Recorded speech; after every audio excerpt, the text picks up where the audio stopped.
चक्रवात दाना ने उड़ीसा में भारी तबाही मचा दी है। सीएम मांझी ने बताया कि बालासोर जिले में सबसे अधिक संख्या में लोगों को बचाया गया है।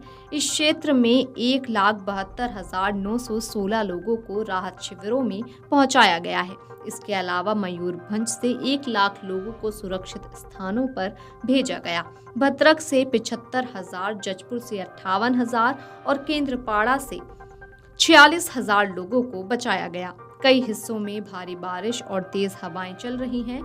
इस बीच मुख्यमंत्री मोहन चरण मांझी ने बताया कि कुल 5,84,888 लोगों को क्षतिग्रस्त इलाकों से निकालकर सुरक्षित स्थानों पर पहुंचाया गया है। ये लोग फिलहाल 6,008 चक्रवात आश्रयों में रह रहे हैं, जहां इन्हें भोजन, पानी और दवाओं समेत अन्य आवश्यक वस्तुएं दी जा रही हैं। उन्होंने बताया कि उनका लक्ष्य 10 लाख लोगों को बचाना है। सीएम मांझी ने जानकारी दी कि राहत बचाव शिविरों में स्थानांतरित किए गए 4,431 गर्भवती महिलाओं में से 1,600 ने बच्चों को जन्म दिया है। मुख्यमंत्री कार्यालय ने जानकारी देते हुए कहा कि 4,431 गर्भवती महिलाओं में से 1,600 ने बच्चों को जन्म दिया। मां और बच्चे दोनों सुरक्षित हैं। 24 घंटे स्थिति पर नजर रखी जा रही है। भगवान जगन्नाथ की कृपा से हम चक्रवात दाना पर सफलतापूर्वक काबू पा लेंगे। सीएम मांझी ने बताया कि बालासोर जिले में सबसे अधिक संख्या में लोगों को बचाया गया है। इस क्षेत्र में 1,72,916 लोगों को राहत शिविरों में पहुंचाया गया। इसके अलावा मयूरभंज में 1 लाख लोगों को सुरक्षित स्थानों पर भेजा गया।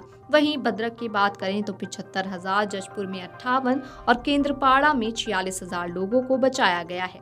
उन्होंने कहा कि राज्य सरकार ने 10 लाख लोगों को निकालने का लक्ष्य बनाया है। हमने लगभग सभी को जोखिम वाले स्थान से निकाल लिया है। मुख्यमंत्री मोहन चरण मांझी ने प्रधानमंत्री नरेंद्र मोदी और गृह मंत्री अमित शाह को चक्रवात दाना के लिए राज्य का तैयारियों की जानकारी दी। उन्होंने कहा कि राज्य सरकार द्वारा लागू किए गए उपायों पर संतुष्टि जताई। एक दिन पहले उड़ीसा तटबंध पर दाना चक्रवात टकराया था, जिसका असर जनपद में भी दिखाई देने लगा है। शनिवार की सुबह जब लोग जागे तो शहर घनी धुंध की चादर में लपटा हुआ था। ठंडी हवाएं चल रही थीं, जिसकी वजह से लोगों को ठंड का एहसास हो रहा था। सुबह के समय स्थिति ऐसी थी कि विजिबिलिटी कम होने की वजह से लोगों को 5 किलोमीटर तक का भी दिखाई नहीं पड़ रहा था। वातावरण में धुंध छाने की वजह से वाहनों की रफ्तार भी कम हो गई है। चालक वाहनों की लाइट जलाकर चल रहे थे, जिसकी वजह से रोजाना आने जाने वाले लोगों को दिक्कतों का सामना करना पड़ रहा था। इधर आसमान में छाए बादलों की वजह से तापमान में भी कमी देखी गई है। न्यूनतम तापमान 1 डिग्री सेल्सियस घटकर 21 डिग्री सेल्सियस पर पहुंच गया है। बीते शुक्रवार अधिकतम तापमान 30 डिग्री सेल्सियस और न्यूनतम तापमान 22 डिग्री सेल्सियस रिकॉर्ड किया गया था। कृषि विभाग के मुताबिक दाना चक्रवात का असर 2 से 3 दिनों तक जिले में दिखाई देगा। चक्रवाती तूफान दाना का उत्तर प्रदेश, बिहार, झारखंड और अन्य राज्यों पर भी असर दिख रहा है।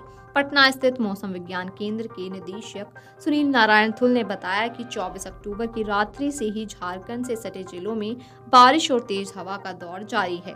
ऐसे में आईएमडी ने आज यानी कि 26 अक्टूबर को पटना सहित 20 जिलों में येलो अलर्ट जारी किया है। साथ ही जम्मू के लोगों को ज्यादा सतर्क रहने की भी सलाह दी है। झारखंड में भी साइक्लोन दाना का असर देखने को मिला है। मौसम विभाग की ओर से अगले 2 दिनों में रांची, जमशेदपुर, चाईबासा और सरायकेला खुंटी समेत कई जिलों में भारी बारिश की आशंका जताई गई है। कई जगहों पर आईएमडी ने ऑरेंज अलर्ट और येलो अलर्ट जारी कर दिया है। अनुमान है कि 26 अक्टूबर के बाद से चक्रवाती तूफान का असर सामान्य हो सकता है।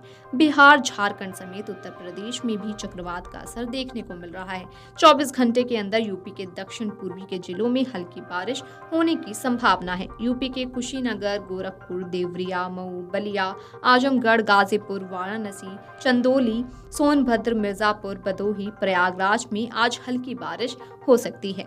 Video desk amarujala.com। अगर आप ये वीडियो YouTube पर देख रहे हैं तो हमारे चैनल को सब्सक्राइब कर बेल आइकन दबाएं और Facebook पर देख रहे हैं तो हमारे पेज को लाइक करें।